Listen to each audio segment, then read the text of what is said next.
nesse vídeo eu vou falar tudo o que você precisa saber sobre memória RAM para notebook. Então se inscreve no canal, ativa o sininho e a gente vai começar pelo começo. A dúvida mais comum que se tem é qual memória RAM que eu preciso comprar para o meu notebook? Ela precisa ser igual? Ela precisa ser parecida? Então nós temos algumas variáveis aqui.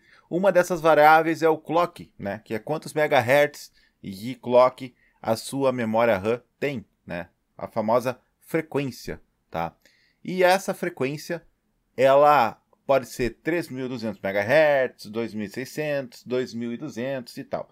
Eu geralmente recomendo que você compre numa frequência de clock que seja igual, né, ao seu processador, à sua memória que você já tem aí, né?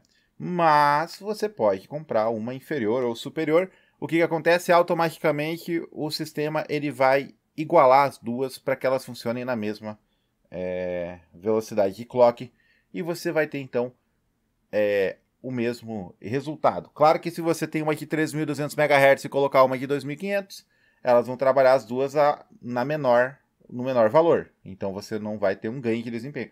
Você vai ter uma perda, mas que às vezes pode ser irrelevante, tá? Outra das variáveis que a gente tem é o CL. O CL ele preocupa muitas pessoas porque nada mais é do que a latência da memória RAM. E quando você coloca, por exemplo, latências diferentes, elas trabalham em tempos diferentes e você pode ter tela azul, você pode ter alguns problemas aí de travamentos. Mas eu posso colocar, por exemplo, uma memória... Se eu tenho uma memória RAM aqui no meu notebook que é CL18, eu posso colocar uma outra CL15 e vice-versa? Você pode, tá? É a mesma lógica do clock.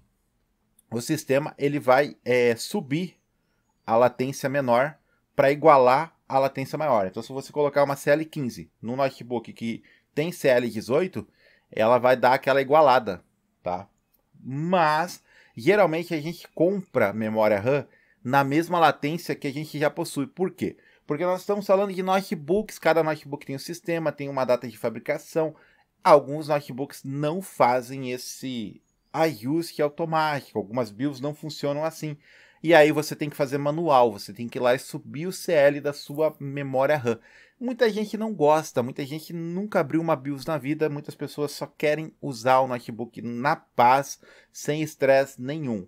Então, nesse caso, o ideal é que essa pessoa compre um notebook uma memória RAM nova que já tenha o CL muito próximo ou igual à memória RAM atual. Então, se você tem uma memória RAM que é CL18, você opta já por comprar uma memória RAM CL18 para evitar esses problemas. Mas, na grande maioria dos casos, as pessoas vão conseguir resolver. Se você comprar uma CL diferente, o seu notebook vai ajustar sozinho e você não vai ter problema.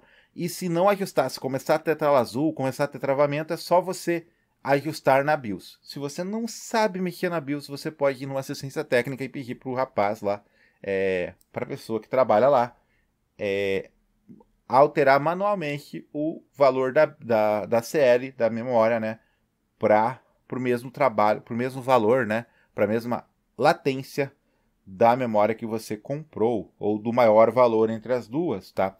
Outra questão é o Dual Channel, tá? Quando você tem, por exemplo, uma memória RAM de 4 GB, coloca uma de 8 GB, você acaba não tendo como utilizar o Dual Channel, tá?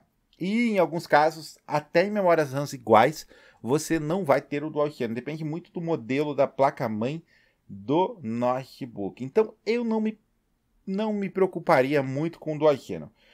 Eu colocaria uma memória RAM que fosse um espaço bom para você. E em notebook, principalmente, não me preocuparia com Dual Channel.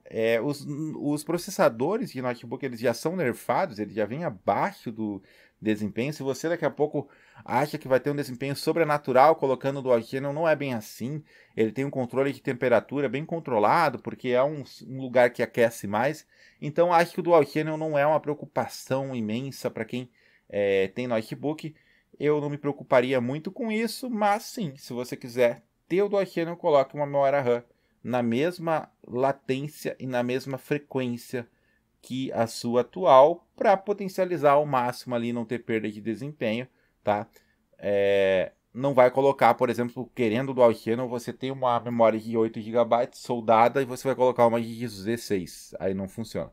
Tem que ser o mesmo tamanho, tá? E agora nós vamos aos modelos que eu recomendo. Cara, tem vários aqui, ó. Essa da Corsair é muito boa, 8 GB. Ela tem um clock abaixo, tudo bem, mas ela é CL15, ou seja, ela vai facilitar muito renderização e tudo mais, tá? Se você já tem uma memória RAM com CL baixo, coloca essa, você não vai se arrepender, tá? Aqui a gente tem a Kingston também, de 16 GB, CL16. Eu separei todos os CLs aqui, vou deixar tudo na descrição para vocês, tá? Aqui a gente tem CL17 da Ryzen Mod, é um bom modelo, bastante vendas. Ela tem 2400 MHz, é o padrão, o notebook mais ou menos é isso, né? Alguns que vêm com mais. Aqui a gente tem, por exemplo, uma Corsair Vigilance, né? De 2666 MHz, CL18. E tem aquela questão, né, galera? Se você tem uma CL15, você não pode colocar uma CL... Você pode até colocar uma CL18, né? Mas aí vai estar subindo a sua CL15 para o 18. Vai subir a sua atual. Então, não é ruim. Mas pode dar algumas questões aí de você ter que fazer isso manualmente e não a BIOS fazer sozinho. Mas é tranquilo, dá para resolver também, tá? E aqui a gente tem outros modelos. A gente tem a Data XPG de 8 GB, né? Muito boa. Não à toa tem bastante vendas, bastante avaliação. CL19. E vai tendo aí 2666 MHz, né? Tem a Husky aqui também, que é interessante, né? 8 GB e vai tendo a da Kabum, né, que é barata e bem interessante pelo preço, né, bastante avaliação. E eu vou deixar esses modelos todos na descrição, a gente vai até o CL20 e poucos lá, né, eu separei tudo aqui para vocês, a gente tem aqui a CL22 e fica tudo à disposição aí nos links para você escolher aquela que melhor lhe atende, tá? Espero que você tenha gostado desse vídeo. Se inscreva no canal, ativa o sininho, tamo junto, valeu e fui!